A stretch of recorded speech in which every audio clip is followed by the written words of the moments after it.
Hello, I'm Richard Mayberry, also known as Uncle Eric. Here are two letters from the Uncle Eric book titled Whatever Happened to Penny Candy.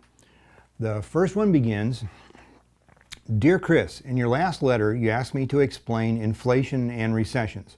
You said you don't understand what it's all about. Don't feel alone. Inflation and recessions are things most people complain about, but few understand.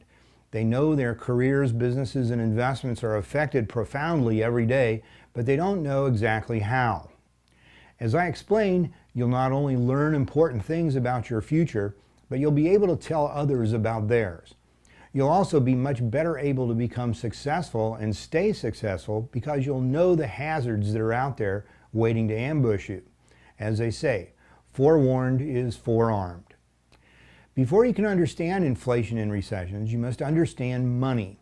So don't read any farther until you get a penny, nickel, dime, quarter, half dollar, and dollar bill. Now hit the pause button and go get the money. I'll be here when you get back. I promise. Lay the money in front of you and look at it carefully. Notice the penny and nickel have no grooves on the edges like the other coins do. These grooves are called reeding, and believe it or not, they play a part in inflation and recessions. Next, look at the edges of the reeded coins. Notice there's copper sandwiched between a nickel zinc metal. These are called clad coins because the copper and nickel zinc are clad together. Before 1965, these coins were not clad. They were made entirely of 900 fine silver. That's silver which is 90% pure. The other 10% is some base, meaning not precious metal that was added to make the coin hard. You'll notice none of your dimes, quarters, or halves are dated before 1965. That's because of inflation and recessions, and I'll explain it later. Also, Chris, something you probably didn't know is that none of the coins you're looking at are really coins. They're tokens. A coin is a disc of precious metal like gold or silver. If the disc contains no precious metal, it's a token. Now look at the dollar bill. Notice above Washington's picture, it says Federal Reserve Note. Years ago, this said silver certificate, and I'll be explaining why it was changed to its present form. Chris, all the things you've just observed are directly connected to inflation and recessions. In my next letter, I'll begin explaining how. The next letter begins, Dear Chris, during the 1970s and early 1980s, most of Western civilization and even some Eastern countries like Japan experienced double-digit inflation. Double-digit means that each year prices were rising at the rate of 10, double-digit number, 10% or more. For instance, during a double-digit inflation, a magazine that cost you $1 last year would cost you $1.10 or more this year. Inflation this serious and this widespread had not happened in the United States since this country became a nation, with the exception of the inflation of the Confederate dollar during the Civil War. However, it was almost this widespread about 20 centuries ago during the days of the Roman Empire. I'll tell you about the trouble the Romans had. You'll see there's nothing new about inflation or recessions. The Romans were plagued by them too. In fact, these were old problems when the Romans had them.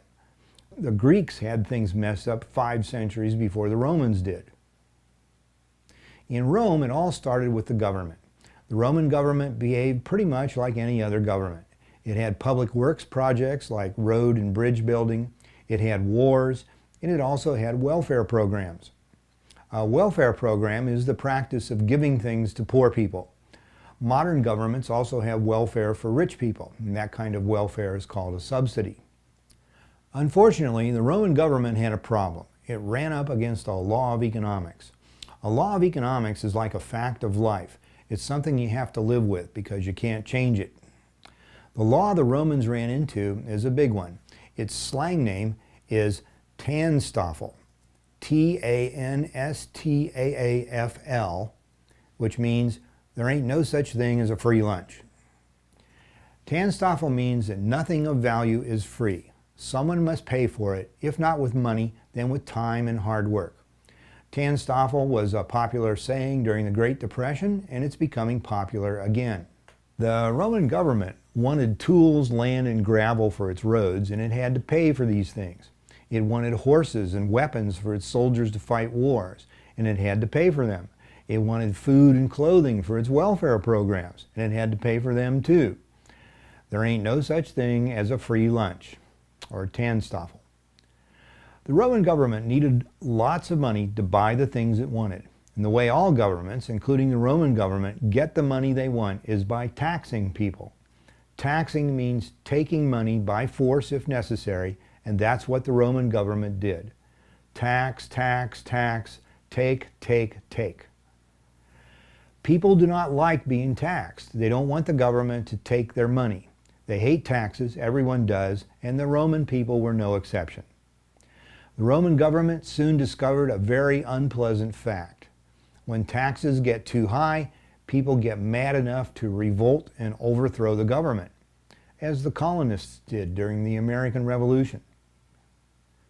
The Roman government dared not raise taxes any further, but it still needed money to pay for the things it wanted. That was a tough problem, and most modern governments have the same problem today: how to get money without raising taxes. There was a solution. The Roman government discovered counterfeiting. Counterfeiting is the making of phony money. The usual way to counterfeit nowadays is to print money on a printing press. But 20 centuries ago, the printing press had not yet been invented. All money was metal coins, and the government had to make phony coins. This is how it was done. The main coin used in the Roman Empire was the denarius, which was 940 fine silver. That's 94% silver. When the tax collectors brought the coins into the Roman government's treasury, the government would have the coins clipped. Clipping a coin means shaving the edges off. The shavings from the clipped coins were used to mint new coins. The government would then have not only the clipped coins, but the new coins too. It had a lot more money to buy the things it wanted. But the Roman people were not stupid. They soon realized that some of their coins were too small and light. Some of the silver was missing. They either refused the clipped coins or they reduced the value.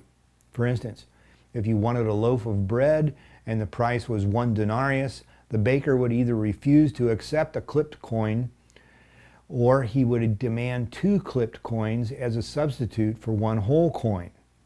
He'd raise the price. In later centuries, people developed an easy method for telling if a coin was clipped. They had notches cut into the edges of the coin. The coins were reeded. Any clipped coin was easily recognized because the reeding was gone. Chris, as you can see on your dimes, quarters, and half dollars, the reeding is still practiced today. And in my future letters, I'll explain the connection between reeding and inflation and recessions. Until then, here's a hint. When he was offered coins that were clipped, the baker raised his price. Now, the letters are signed Uncle Eric, and there are 13 more letters in the book.